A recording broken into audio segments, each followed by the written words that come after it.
Un saludo a personas que participan en este curso taller. El tema que voy a exponer hoy tiene que ver más que, digamos, solo con gestión y legislación, con la planificación de o establecimiento o implementación de un archivo, ¿no?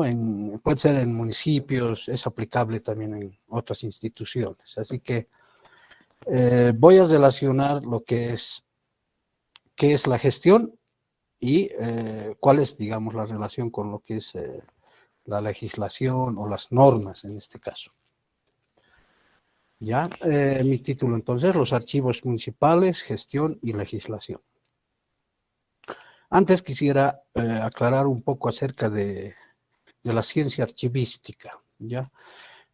Antes a los archivistas se les entendía, tal vez todavía, incluso hoy, se entiende a un archivista como un simple custodio, digamos, ¿no? De la documentación, incluso como un portero, ¿no? Que tiene que cuidar, cerrar la puerta del archivo y listo, ¿no? O sea, no tiene mayor preponderancia, digamos, su participación dentro de la institución. Es, como decían ayer los expositores, ¿no? Y hoy también, muchas veces al archivista se lo ve así, ¿no? Como un portero, un cuidador de documentos, un custodio en realidad. Entonces, la archivística surge desde esos tiempos, ¿no? Desde que es considerado así como una simple ciencia o disciplina auxiliar de la historia, ¿no? Pasa por un proceso largo, digamos, hasta llegar a lo que es hoy la archivística, una ciencia con todos sus métodos, su marco teórico, etcétera, ¿no? Actualmente se pueden hablar o se pueden encontrar información en el internet incluso, donde la información archivística es pues realmente muy amplia, ¿no? Cualquiera recurre al internet y puede bajarse un manual de archivos, ¿no? Cómo organizar un archivo, por ejemplo, municipal, un archivo bancario, un archivo judicial, etcétera. Hemos llegado, digamos, a un punto en que la archivística realmente tiene mucha importancia, ¿no? Para llegar a ser ciencia, la archivística ha tenido que pasar por 3 fases, ¿ya? De acuerdo a algunos teóricos archivistas que últimamente escriben, ¿no? en estos temas. Una fase que es la fase sincrética y custodial, de lo que les decía, solamente como custodios, ¿no? En esta fase carece todavía en estos momentos iniciales de un cuerpo teórico propio, ¿no? Es todavía dependiente de otras ciencias, como la historia, decía, ¿no? Luego, una segunda fase ya es un poco más técnica, digamos, ¿no? No es solo ya custodial, no es solo de portería, digamos, ¿no? Ya empieza a tener mayor preponderancia, importancia el archivista, ¿no? Los primeros rasgos, digamos, de organización, etcétera, ¿no? En esta fase hay ya un cuerpo teórico, ¿no? Se van organizando y los antiguos archivistas, digamos, los teóricos, en la archivística, por ejemplo, conocidos hasta ahora, son Schellenberg, Tanodi, ¿no? Y los últimos, estamos hablando de Elena Rivas, etc. Entonces, en esta segunda fase, la archivística empieza a tener mucha más importancia, digamos, que la anterior, ¿no? Hay mayor trabajo teórico, se van implementando algunas técnicas de organización documental, etcétera, ¿no? Se empieza a tener mayor interés. Y recién en la tercera fase lo consideramos ya como ciencia o postcustodial. La archivística y el archivero o el archivista, entonces en esta fase deja de ser un simple custodio, ¿no? Un portero, digamos, un cuidador, uno que resguarda los documentos. Pasa a ser protagonista de la gestión documental, la administración documental. Ya tiene toda la teoría, tiene todos los conceptos básicos, la metodología de clasificación, etcétera, ¿no? Y en esta fase ya tenemos a un archivista que conoce mucho de la metodología, conoce de las fases de tratamiento archivístico, ¿no? Ya conoce el ciclo vital de los documentos, estas diferencias que se hacen, ¿no?, entre archivos de gestión, archivos centrales, archivos intermedios y archivos históricos. En esta última fase, el archivista incluso es protagonista dentro de su institución, ¿ya? En el caso, hablemos de las alcaldías, de los municipios, los ejemplos que hemos visto ayer y hoy. Tanto el licenciado Federico como el licenciado Marco Choque, que expuso ayer, ellos intervienen directamente en la organización de los archivos, incluso pueden influir en sus autoridades, ¿no?, en las autoridades de la alcaldía. Hemos visto ayer que en el caso de Marco, por ejemplo, logra los recursos a partir de la relación con su MAE, digamos, ¿no?, la máxima autoridad de la alcaldía, como el mismo alcalde o el consejo, ¿no? Entonces, esa actividad, esa actitud, esa forma del archivo, de ser del archivista, nos está diciendo ya que el archivista toma mayor protagonismo, ¿no? Ya no tiene miedo, digamos, como el archivista antiguo, que solo depende, digamos, del jefe, digamos, de la unidad, le dice, ¿no?, tienes que cerrarlo la puerta, etcétera, ¿no? Incluso lo que pasaba antes era que al archivista le hacían firmar, digamos, ¿no?, o les hacían legalizar cosas, y mientras los funcionarios, digamos, de las instituciones se desentendían de ese tema, ¿no? Y en eso podría haber ocurrido que en muchos casos los archivistas sean partes de proceso, etcétera. Era realmente un problema, ¿no? Ahora, ¿qué pasa en esta última fase? El archivista tiene la obligación ya incluso de autoformarse, ¿no?, de capacitarse constantemente, y siente la obligación de eso también. Porque, como decía hace un momento, ¿no?, era fácil hacerle un proceso, digamos, a un archivista porque se ha perdido un documento, etcétera, ¿no? Porque realmente el archivista no conocía sus responsabilidades, derechos, etcétera, en esos momentos, ¿no? Pero ahora, en la gran mayoría, digamos, de instituciones hay archivistas que tienen ya formación académica, ¿no? La Universidad Mayor de San Andrés hace tiempo que está formando archivistas desde bibliotecología y desde la carrera de historia. En realidad, la carrera de historia empezó a formar archivistas en primera instancia, ¿no?, a partir de la experiencia del Archivo La Paz en 1971. Don Alberto Crespo Rodas fue un importante impulsor de esto, ¿no?, de realmente tomar en serio esta disciplina, esta ciencia, este oficio, digamos, de archivista, ¿ya? Entonces, ¿qué es lo que requiere actualmente un archivista? Tener una serie de conocimientos, incluso quizá mayor a un gerente de área, a un jefe de unidad, incluso a nivel de un alcalde, ¿no?, o de un concejal. ¿Por qué? Los conocimientos tienen que ser integrales del archivista. El archivista tiene que saber algo de legislación, tiene que saber algo de administración financiera, ¿no? Tiene que saber algo de manejos fiscales, por ejemplo, ¿no?, impuestos, ¿no? Tiene que saber de administración, por ejemplo, el manejo de personal, ¿no?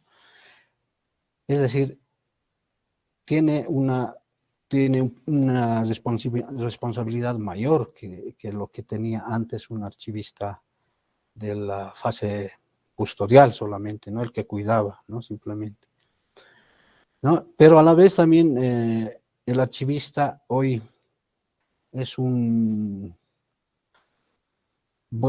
tiene una alta responsabilidad, ¿no?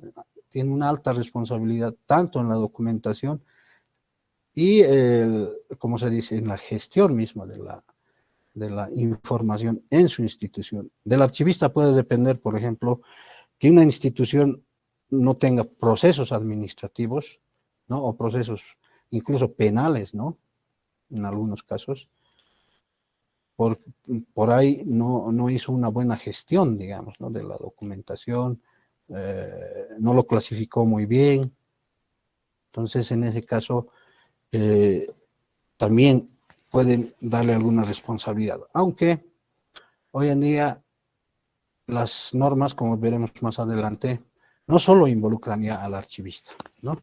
Involucra a todo funcionario público, no, antes llamado funcionario público, ahora es servidor público, ¿no es cierto? Entonces, a todo servidor público, las normativas y todo lo demás en este marco de las democracias, hoy la situación ha ido cambiando, ¿no?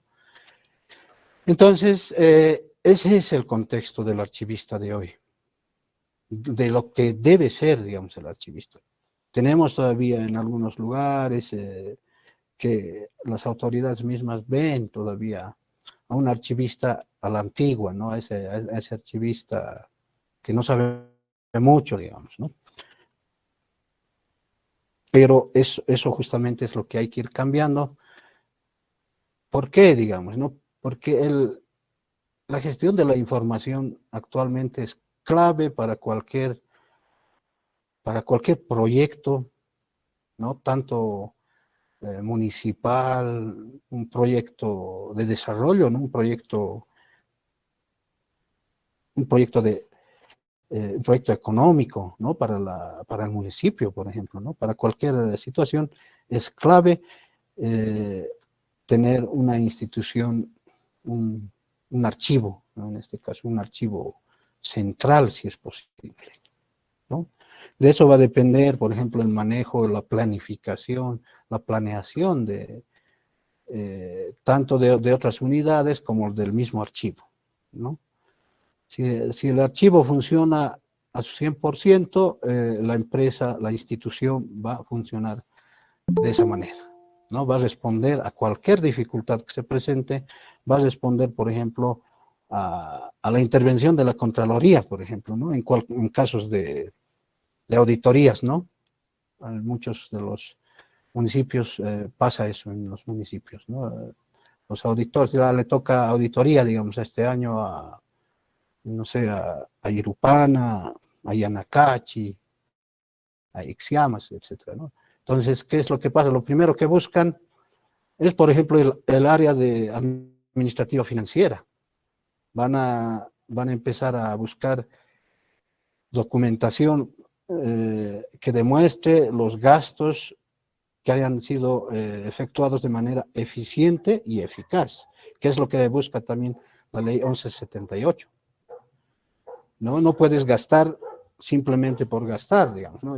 Invertir en un proyecto, tienes que demostrar con una serie de documentos, facturas, proyecto, etcétera. Entonces, en eso, la auditoría va a ser muy estricta también, ¿no? Va a revisar hoja por hoja, por ejemplo, estos documentos de contrataciones, por ejemplo, ¿no? En los municipios ejecutan obras de ese tipo, ¿no? De contrataciones, por ejemplo, para puentes, etcétera. Toda esa documentación tiene que estar muy bien clasificada, custodiada, etcétera. Así que el papel del archivista en los municipios, entonces, pues, es trascendental, ¿no? En ese sentido. Ahora hemos hablado de gestión, ¿no? ¿Por qué gestión, digamos? ¿No? Este concepto de gestión no se manejaba antes, ¿no? Solamente el archivista, no se hablaba de gestión documental. Estamos hablando, al hablar de gestión documental, estamos hablando de administración, no una serie de técnicas, normas, conocimientos, como dice acá, aplicados al tratamiento de los documentos, desde su diseño hasta su conservación permanente. Eso es la gestión documental. El archivista debe tener esa característica, o sea, debe conocer esos procesos, ¿no? Los procesos que van a ir pasando desde la creación misma incluso del documento. Puede diseñar incluso desde el marbete, etcétera, de la institución, de una alcaldía, por ejemplo, ¿no? ¿Cuál va a ser la presentación? Por ejemplo, cuando hacen su correspondencia, los archivistas también deberían participar en esa decisión de la administración de cómo van a administrar toda esta documentación, ¿no? Y en todas las unidades, ¿no? En las unidades legales, etcétera.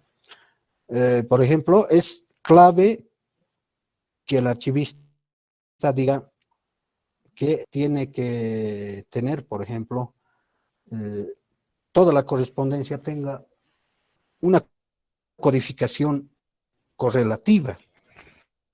No sé si tienen ustedes ya ese manejo, digamos, ¿no? de la correspondencia. Algunas instituciones optan por ejemplo, por implementar hojas de ruta. Las hojas de ruta controlan justamente eso, ¿no? El ingreso del trámite hasta la finalización. Los tiempos, para que no se pierda, tiene el código, ¿no? Tiene un codiguito de la hoja de ruta y saben con qué funcionario está exactamente. Actualmente con las tecnologías eso es mucho más fácil de manejar, es realmente una gran ayuda, ¿no? Lo de las tecnologías. Eso se puede hacer seguimiento a través de un sistema de gestión documental, pero con un software, ¿no? Un software nos puede hacer un seguimiento de dónde está el trámite. Ingresa tal día, a los 3 días tendrían que estar ya respondiendo las instituciones. Eso hacen diferentes instituciones ya actualmente, ¿no? Tienen esos software que se llaman workflow, ¿no? Que manejan el workflow, que es el trabajo en línea, digamos, ¿no? O estos trámites en línea. Y así, cosa de que, digamos, un interesado llame desde su celular, diga, ¿en qué situación está mi trámite? Y sin necesidad que hable, digamos, con el funcionario puede ver, está con este señor tal, y seguramente cuántos días más está. Hay instituciones que tienen ese control incluso. Cuánto tiempo ya lo tiene ese funcionario, etcétera. Esa es la relación que se puede hacer de lo que es el concepto de gestión documental actualmente. Ahora, físicamente tiene que ver también con el mismo procedimiento, ¿no? Ese manejo conjunto de normas, técnicas y conocimientos para el tratamiento de los documentos. Ya decía, ¿no? De las hojas de ruta. O lo más específico, los CITES en las cartas. Tienen que tener CITES las cartas. Tienen que tener un código propio, un código único. De lo contrario, eso se puede mezclar, etcétera. Además, para las auditorías, ¿no? Cuando tienen un código propio, un CITE, digamos, un 12 quebrado 2021, eso tiene que corresponder a una carta con su propia característica, su propia personalidad, su propia identidad, digamos, de esa carta.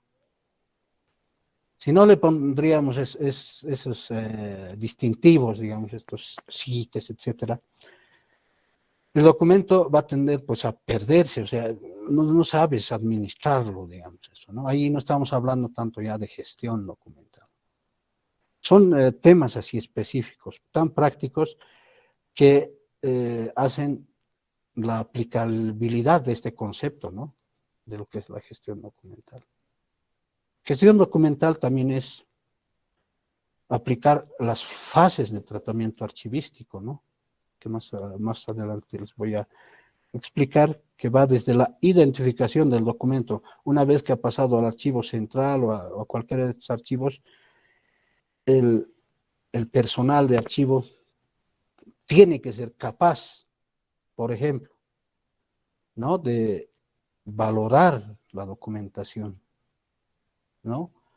Clasificarlo, identificarlo, ordenarlo físicamente e instalarlo en cajas, en unidades de instalación adecuadas, ¿no? Algunos municipios quizá no tengan estantería todavía, etcétera, pero tratar de resguardar de la mejor manera la documentación. Y un trabajo importante, después de todos esos trabajos de valoración, es la descripción documental. Sin la descripción documental prácticamente igual, estaríamos hablando de... no reflejaríamos el trabajo en realidad, ¿no? del archivista. El descriptor o estos instrumentos de descripción que se llaman son los inventarios o los catálogos. Estos inventarios actualmente se los hace incluso a través de los software, ¿no? En las computadoras, en bases de datos, donde vas incorporando toda la información de la clasificación de la documentación. Estos inventarios son la cara, ¿no? De la organización de este archivo. En los inventarios y los catálogos se va a ver realmente qué documentación tenemos, ¿no? Cuánta documentación tenemos. Existen documentos deteriorados, ¿no? Incluso se puede saber con los catálogos si esta documentación fue valorada correctamente. Por ahí están guardando unas fotocopias de invitaciones para una fiesta, digamos, no sé, cualquiera sea esa fiesta, y está inventariado, digamos, dentro de unos documentos de la administración financiera, digamos. Eso va a reflejar que no hubo una buena valoración documental, ¿no? O que no hay una estructura cronológica de esa documentación, que tiene que ser del año más antiguo al año más reciente. En el caso de los files de personal, por ejemplo, en eso sí, lo que se hace en general es la organización alfanumérica, ¿no? Incluso alfabética, digamos, con nombres de los funcionarios,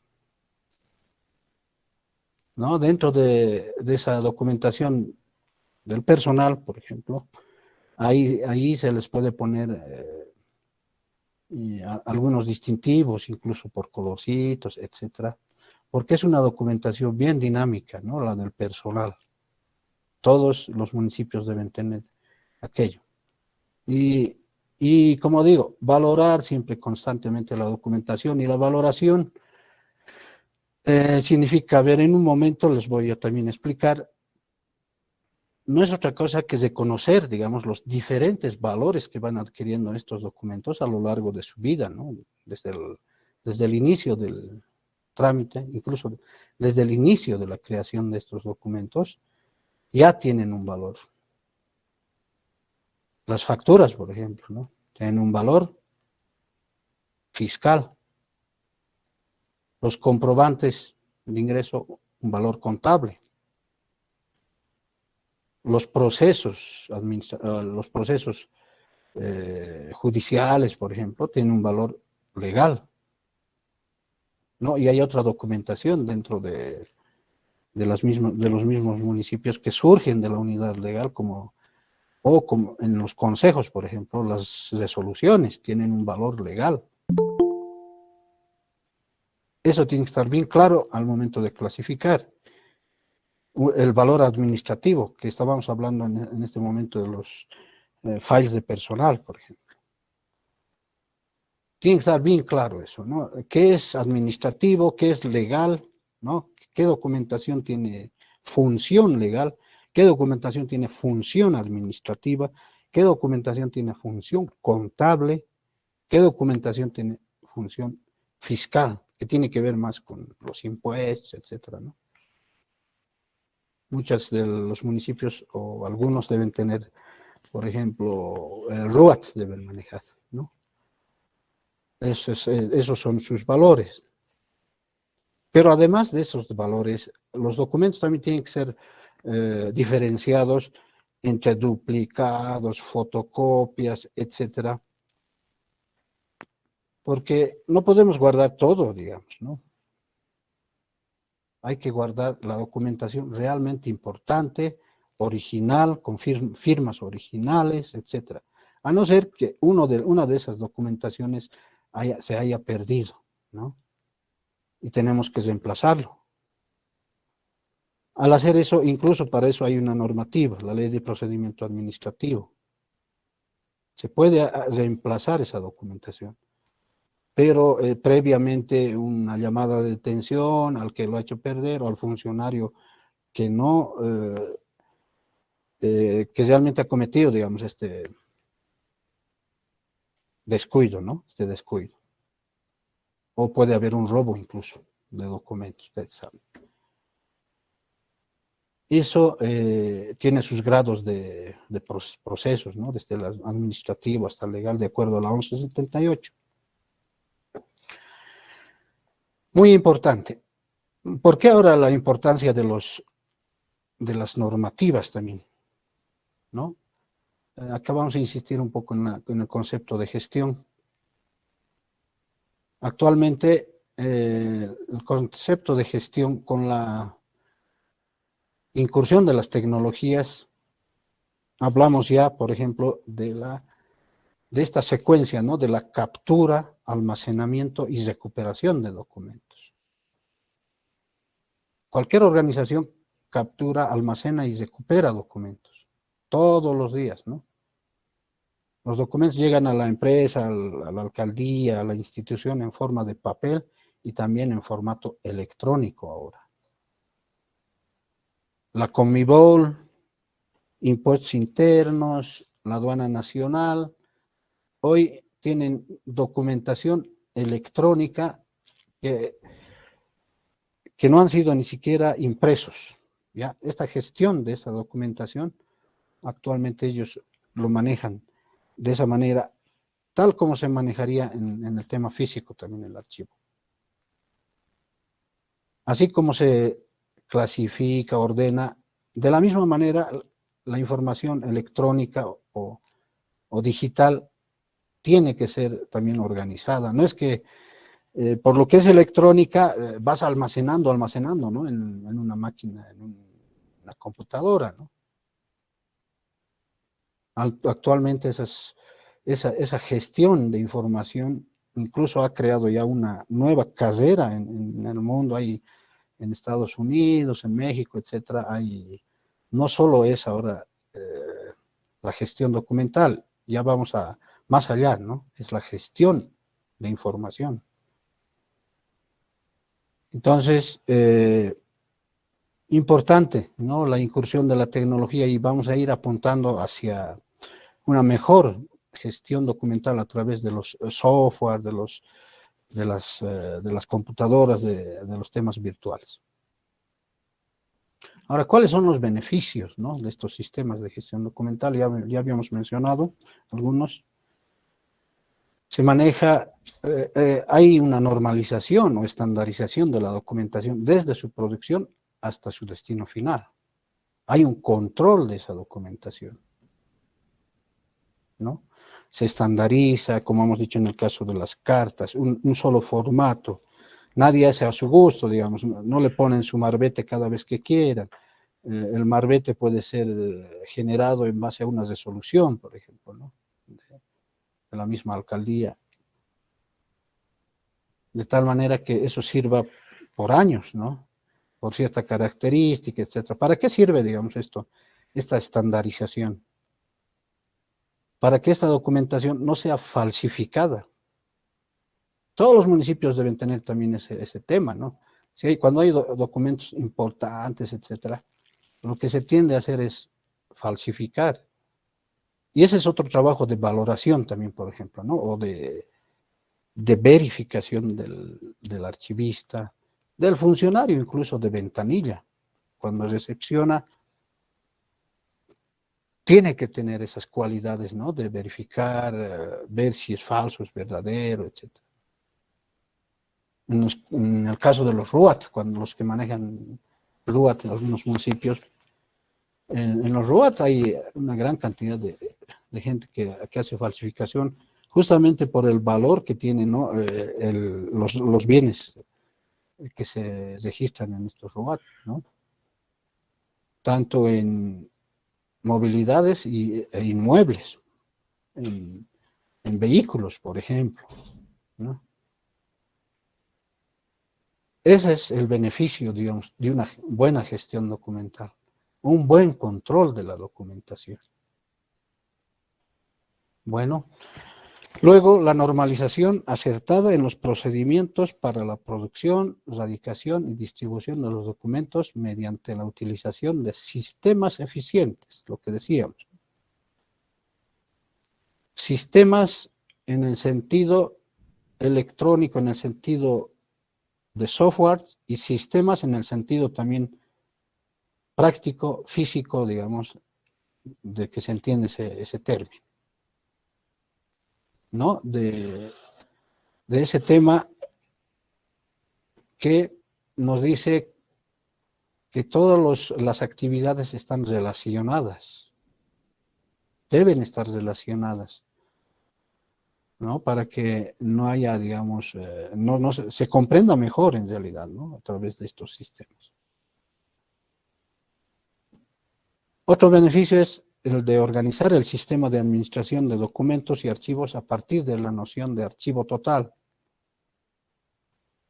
Ayer el colega de Irupana, Marco Choque, nos decía, ¿no? Que le ha dado un nombre a su archivo, unidad de archivo. Estamos hablando en ese sentido. Los archivos municipales tienen, ¿no?, esa característica, ¿no? Forman archivos de gestión, tienen archivos centrales y no está, digamos, no hay un control realmente diferenciado, así bien esquemático entre el archivo de gestión y el archivo central, el archivo intermedio, el histórico. ¿No? Hay mucha dinámica en eso. Incluso hay archivos de gestión que tienen documentos antiguos, ¿no? Por una u otra razón. Hay documentaciones que pueden pasar incluso los 30 años y no ser históricos, ¿no? En el caso de personal, por ejemplo. ¿Por qué? Porque esa documentación puede seguir siendo activa. Cuando este funcionario ha trabajado mucho tiempo y sigue su file ahí, ¿no? O ha salido y está regresando, digamos, ¿no? Entonces, mantiene un valor administrativo constante. Entonces, ese concepto así de archivo total también se puede entender de esa manera, ¿no? Archivo como unidad de archivo, etc. Actualmente, en teoría archivística, eso se conoce como sistemas de gestión integrada de documentos. El término de integrado ya incluye ese tema, ¿no? De manejar de manera dinámica los archivos de gestión, archivos centrales, archivos intermedios e históricos de una sola manera, o sea, gestionarlos en un solo procedimiento. Bueno, otro beneficio es la definición e implementación de los procesos para la aplicación de la tabla de retención documental. En otros países le llaman tabla de retención documental. Acá por lo menos yo lo que conozco mejor son las tablas de valoración. Es casi lo mismo, digamos, ¿no? ¿Qué son las tablas de retención documental? Son inventarios con plazos de conservación, ¿ya? En una primera instancia, digamos, pueden haber documentos que sirven durante su actividad primaria, digamos, ¿no? La primera fase, etcétera, pero puede ir perdiendo a lo largo del tiempo su efectividad. Por ejemplo, una circular que diga el día domingo todos deben asistir a la plaza, al desfile cívico, etcétera, o algo así. Pero estas circulares han salido por montones, digamos, a todas las unidades hay copias, 100 copias de eso. En el momento en que se ha hecho esta tabla, la retención será del tiempo en que se ha ejecutado esa actividad, ¿no? Por ejemplo, una semana. Después que pase un tiempo, las unidades que no han generado esa documentación deberían destruirlo. La unidad que ha generado quizá tenga que guardar el original junto a la resolución que ha originado ese documento, ¿no? No hay por qué guardar todo, digamos, ¿no? Los 100 documentos en todas las oficinas, etc. Eso también es parte de la valoración documental. Y mucha pericia, mucha atención, digamos, del archivista, incluso de los demás funcionarios. Y entonces en estas tablas de retención o de valoración se reflejan las transferencias primarias, recuperaciones, preservación, conservación y disposición final de los documentos. En otros países incluso tienen ya eso, ¿no? De la disposición final, hay una columna en ese inventario que dice disposición final. Ahí dice digitalización, tienen destrucción incluso. ¿En qué tiempo debe ser destruido? ¿No? Ahí dice, ¿no? El plazo. Todo. Destrucción de esa documentación, esa lista de documentos para destrucción. En el caso de nuestro país está un poquito más complicado, les voy a contar más adelante. Luego, otro beneficio es la recuperación rápida y oportuna de la información para lograr mejores tiempos, que es lo que te exige también la 1178, atender, trabajar de manera eficaz, ¿no? La eficacia tiene mucho más relación con los tiempos que la eficiencia, ¿no? La eficiencia más bien te relaciona a temas de calidad, digamos, ¿no? Puedes trabajar más tiempo, hacer un buen trabajo, eso es eficiente. Pero en el caso de la atención de trámites, por ejemplo, se maneja mucho el concepto de eficacia, ¿no? Ser eficaz. Y esos conceptos están en la 1178, si ya han leído, digamos, ustedes también. Los archivos se convierten en centros de información útiles para la administración, lo que decíamos al inicio, ¿no? Ese es otro beneficio. La toma de decisiones, eso es también clave. O sea, un buen archivo nos puede dar el beneficio, ¿no? de tomar buenas decisiones, conociendo bien nuestro archivo, conociendo de nuestras características, se pueden ir tomando decisiones, ¿no? Buenas decisiones. Otro beneficio es la evaluación y valoración de la documentación para evitar la acumulación innecesaria de información, ¿no? Lo que les contaba respecto a las tablas de retención documental. Con esa valoración, por ejemplo, reducimos los costos en la producción y conservación. Muchas veces, y actualmente con la tecnología, más que todo con las fotocopiadoras, se han generado exageradamente, digamos, las documentaciones. Y obviamente los archivos empiezan a colapsar, ¿no? Cuando la actividad es grande, los archivos se llenan de papeles. Y muchas veces también por innecesario, ¿no? Digamos, innecesarias acumulaciones. Otro beneficio es la mejora la comunicación entre los elementos que intervienen en el proceso. Hay una buena relación, digamos, la secretaria ya conoce su papel de cómo tiene que trabajar con esa documentación, habla con el encargado de archivo, todas las unidades tienen un diálogo en este aspecto, ¿no? Cuando se habla de gestión documental. No, no hacen, digamos, cada unidad lo que le da la gana, digamos, ¿no? Sino están dentro de estas normas, estandarizaciones, etc. Bueno, eso, entonces, esta es la gestión documental, ¿no? Una buena identificación, autentificación, evaluación de recursos de información, la buena gestión de colecciones y fondos documentales, conservación y tratamiento físico de los documentos, análisis y representación de información, organización y almacenamiento de la información, búsqueda y recuperación de información, elaboración y difusión de información, ¿cierto? Tengo acá unas imágenes, por ejemplo, de cómo nos acercamos un poco a veces a estos dibujos, donde se pierde el control, digamos, de la documentación. Por eso es que debe haber un plan, ¿no? Un plan o un proyecto de implementación de un archivo siempre.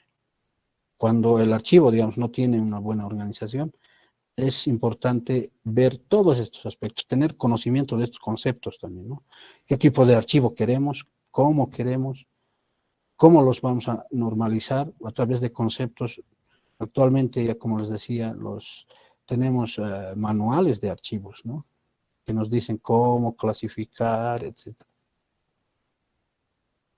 Una buena clasificación se lo hace identificando bien los documentos correctamente, identificando bien al productor, ¿no? La unidad que está generando, e identificar bien lo que son las series documentales.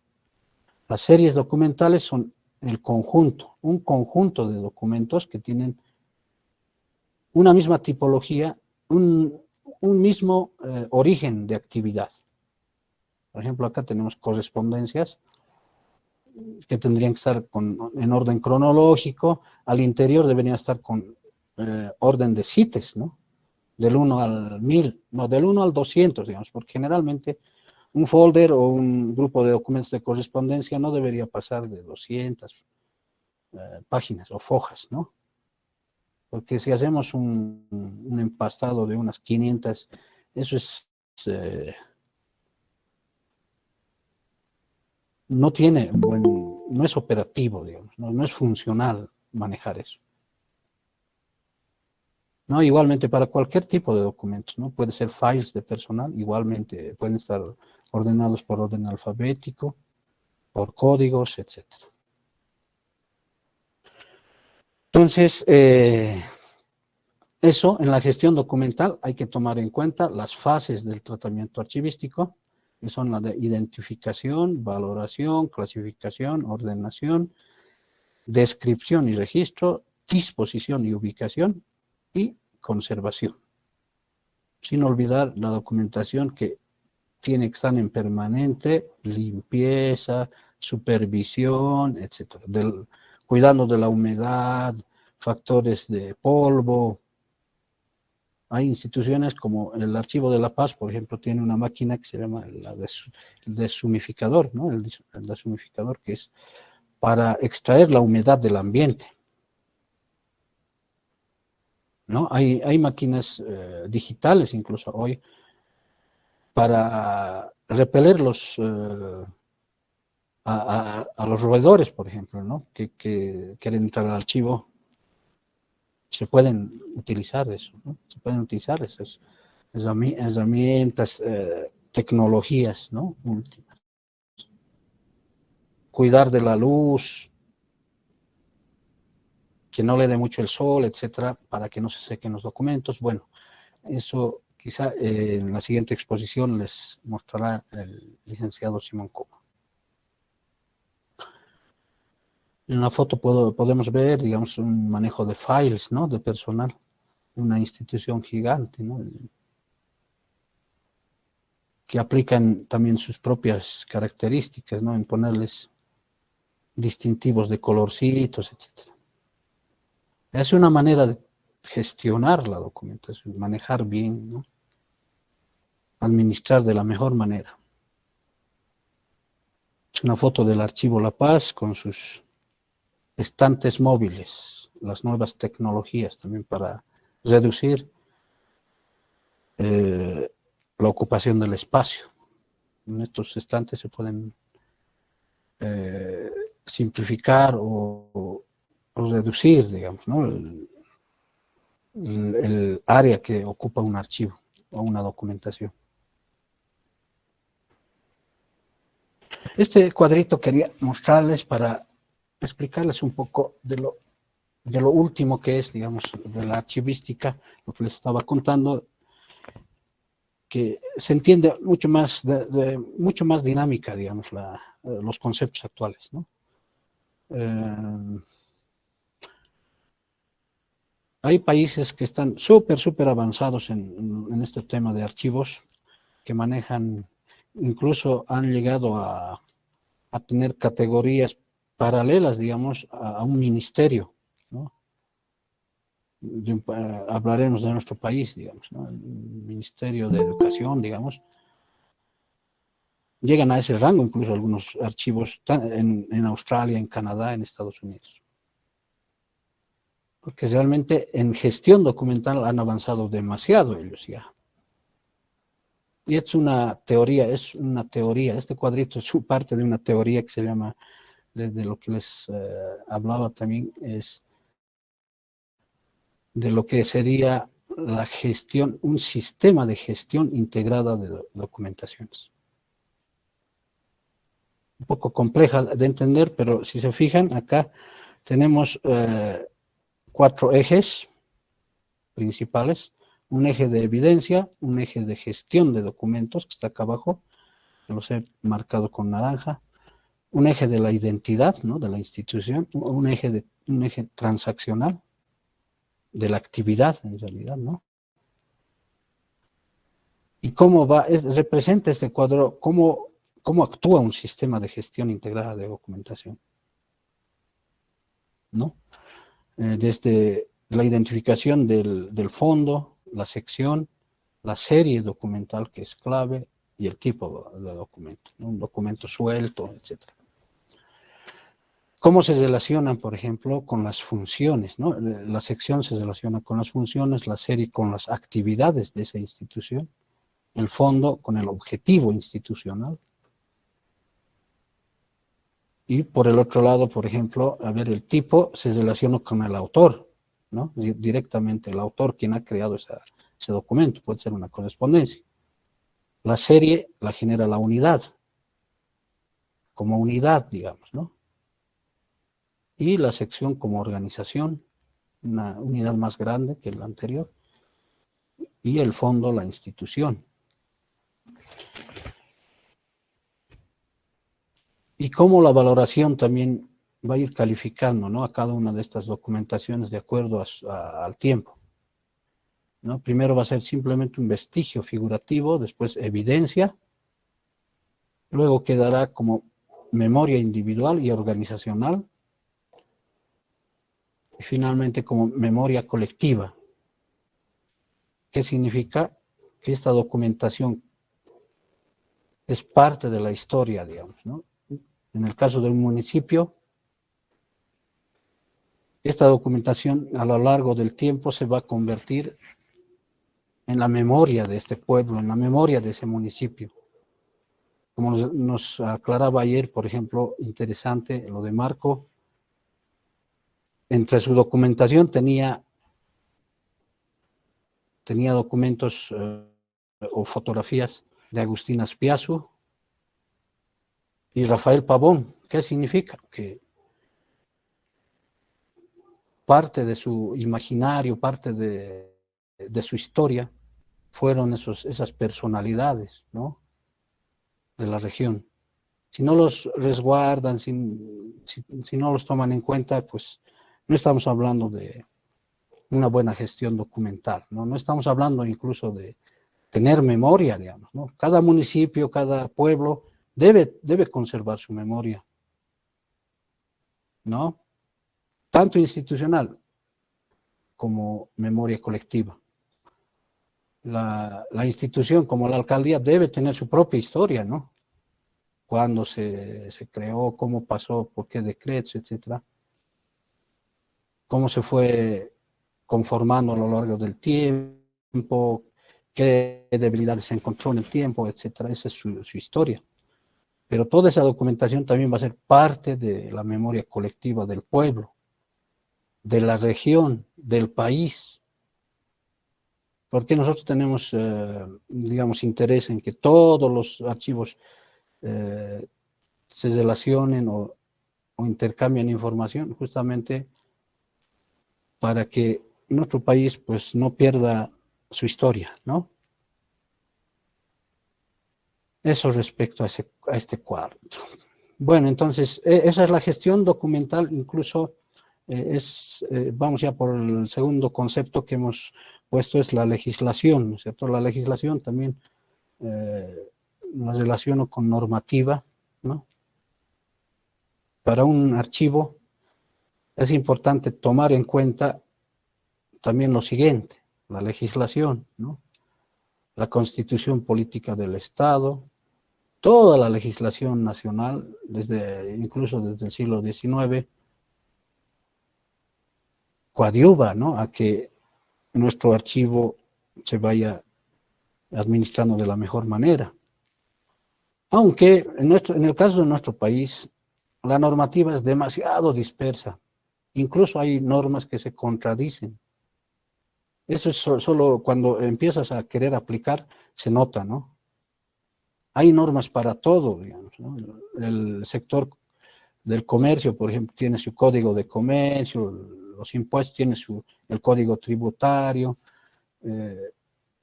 la sección, el Estado tiene sus normas administrativas aparte dependiendo de los poderes, etcétera. Pero esas normativas dispersas no están ayudándonos, digamos, a los archivistas, ¿no? Porque en realidad no han nacido para los archivistas. En la Constitución Política, digamos, hay un artículo que les voy a mostrar enseguida, que sí te habla de manera general, pero hay normativas muy específicas también, que son por sectores, digamos, sectores de la sociedad, instituciones, etc. O hay otra legislación que se llama archivística, que la mayoría son decretos, pero que no tienen mucho peso, la verdad, ¿no? Son varios decretos. Vamos a ver algunos enseguida. Ya, pero de todas maneras, para la gestión documental, en el caso boliviano, se toma en cuenta todas estas normativas y estas legislaciones. En otros países ya cuentan con una norma legal de archivos, ¿no? Pero, perdón, un momentito. Pero bueno, también existen, como parte, digamos, de este marco o de este entorno normativo, unas normas internacionales que son las ISOs, etcétera, que tratan de normalizar también la gestión documental en todo el mundo, ¿no? Existen bibliografía archivística que también respalda, digamos, nuestro trabajo, ¿no?, como archivistas. U otra normativa, estas normativas que tenemos acá, son normativas exclusivamente para descripción documental. ¿Ya? En las normas ISO, por ejemplo, podemos encontrar desde normas para implementación de archivos hasta normas para resguardar información digital. Cómo preservar información digital o cómo ir migrando, etcétera, información a través del tiempo. Ese es un marco que tenemos que tomar en cuenta también. Hay que conocer, digamos, ¿no? Un archivista tiene que conocer todo ello. Acá ya pasamos a enumerar algunas de las normativas. La Constitución Política del Estado, la Ley 1178, la Ley Marcelo Quiroga Santa Cruz, Ley de Telecomunicaciones, la Ley 1080 de Ciudadanía Digital, que es casi lo último, ¿no? Ya con esto de la incursión de la tecnología, todos los archivos o todas las instituciones están obligadas a ir incursionando, ¿no? en lo que es el trámite digital. Ya tiene su reglamentación incluso. La ley 366 del libro, la ley 2341, que es el de procedimiento administrativo, es una de las normas que más, digamos, se aplica al tema archivístico, incluso cosas específicas como la foliación, la legalización de documentos, etc. En el caso de la Constitución, lo que les decía, ¿no? La 237, el artículo 237 es el único, digamos, que norma, ¿no? El ejercicio de los archivistas, no solo de los archivistas, ¿no? De todos los servidores públicos, como acá dice. Es para las servidoras públicas y para los servidores públicos. El artículo 237 nos dice, son obligaciones para el ejercicio de la función pública inventariar, custodiar en oficinas públicas los documentos propios de la función pública sin que puedan sustraerlos ni destruirlos. Es una norma general, ¿no? Y acá menciona la ley, regulará el manejo de los archivos y las condiciones de destrucción. No tenemos todavía esa ley. O sea, es la ley de archivos la que estaríamos, ¿no? Esperando que surja, porque de acuerdo a esa ley de archivos tendríamos ya un manejo mucho más efectivo, no sé, mucho más normalizado de nuestros documentos. Y un tema también que no he mencionado es ¿no? El problema de la destrucción de los documentos. En la Constitución Política, el artículo 112 y el artículo 324 prácticamente nos impiden destruir documentos, ¿no? Es muy difícil. Quizás de lo que nos podríamos ir deshaciendo simplemente son de las copias, etcétera, lo que les decía, ¿no? Al principio. Pero, aunque en otros países, por ejemplo, hacen destrucción de series completas, pero eso ya es en base a estudios, en base a consenso entre las unidades, consenso con el Estado, etcétera. Pero en nuestro caso es mucho más difícil. Hay muchos temas de corrupción, transparencia, que no permiten, digamos, que eso ocurra. Por ejemplo, el artículo 112 nos dice, los delitos cometidos por servidores públicos que atenten contra el patrimonio del Estado y causen grave daño económico son imprescriptibles y no admiten régimen de inmunidad. O el artículo 324, no prescribirán las deudas y los daños económicos causados al Estado. Estos dos artículos hacen que sea muy difícil, digamos, ¿no? Cualquier destrucción de documentos, si es realmente una norma que nos dice que la documentación tiene que estar muy bien resguardada, porque entre la documentación que tenemos podría haber, digamos, algunas actividades de daños económicos causados al Estado. Y eso no prescribe, ¿no? O sea, eso puede surgir de aquí a 20 años, etcétera, ¿no? No hay inmunidad, como dice. Así que esos dos artículos quería también compartirles.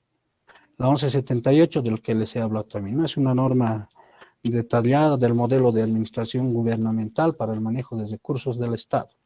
Igual acá se habla, ¿no? De eficacia y de eficiencia, de información transparente, y establece también responsabilidades por acción y omisión. O sea, no te libras, digamos, como servidor público, por más que digas, ah, no, yo no he participado en esa actividad o en ese proceso de contratación. Si es una autoridad, por ejemplo, le harían procesos por omisión, digamos, ¿no? No se podría salvar. Así que tenemos normativas que realmente son muy, muy fuertes. La de responsabilidad por la función pública, seguimos en eso, ¿no? Sus resultados deben alcanzar metas previstas. ¿Cuál es el objetivo, digamos, de estas normas? La de controlar la eficacia, la economía y la eficiencia, ¿no? Lo que se está controlando es el despilfarro de dinero, etcétera, ¿no? Corrupción, etcétera. Es principalmente, ¿no? La de responsabilidad por la función pública. El inciso C, por ejemplo, dice, la relación entre los recursos invertidos y los resultados obtenidos deben aproximarse a un índice de eficiencia. Si has contratado una empresa, hay que ver que sea eficiente en su ejecución, digamos, de lo invertido. Y eso va a ser auditado, ya saben, en los municipios también. Seguimos con la de responsabilidad por la función pública. No se habla de transparencia. La ley 004 de Marcelo Quiroga Santa Cruz, que es lucha contra la corrupción, es otra norma también que hay que tomar en cuenta. Es una norma de prevención, ¿no? Acabar con la impunidad, esa es su finalidad, ¿no? En hechos de corrupción y la efectiva lucha contra la corrupción. La ley del libro, ¿no? La 1178, del que decíamos también. La 2341, que mencionamos hace rato, que es una norma un poco más detallada, digamos, a lo que es un manejo archivístico, incluso de archivos de gestión. Y acá nos menciona, ¿no?, el ámbito de aplicación de esta normativa, al inciso B, en los gobiernos municipales, en las universidades también. Es una ley amplia esta, del procedimiento administrativo, que ha sido reglamentada también en los últimos años. Es antigua esta ley, pero ha sido reglamentada recién, ¿no?, en 2002. Vean, por ejemplo, se puede aplicar en formación de expedientes, registros, etc. Hay una serie de normativas, entonces, que hay que tomar en cuenta para el establecimiento de nuestros archivos.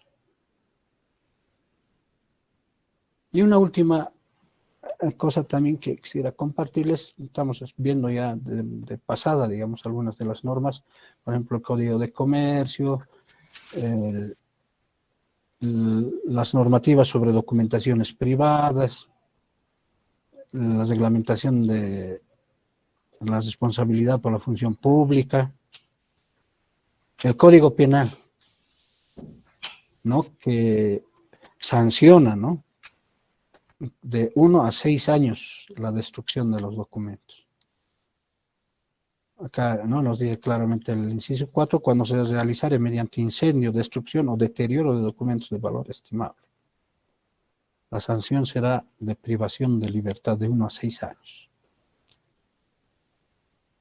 Ya hay otro artículo acá igual, ¿no?, la misma sanción. No se puede destruir, deteriorar, sustraer, digamos, o sacar documentos del archivo.